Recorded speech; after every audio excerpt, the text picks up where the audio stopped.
যদি আপনার সন্তান খুব আদরের কলিজার টুকরা হয়, নামাজ কালাম না পড়ে, ওকে মহব্বত করবেন?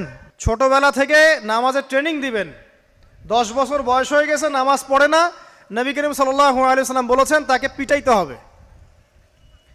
আল্লাহর নবী মুহাম্মদ সাল্লাল্লাহু আলাইহি ওয়াসাল্লাম কি দয়ালু মানুষ ছিলেন না কঠোর? বলেন।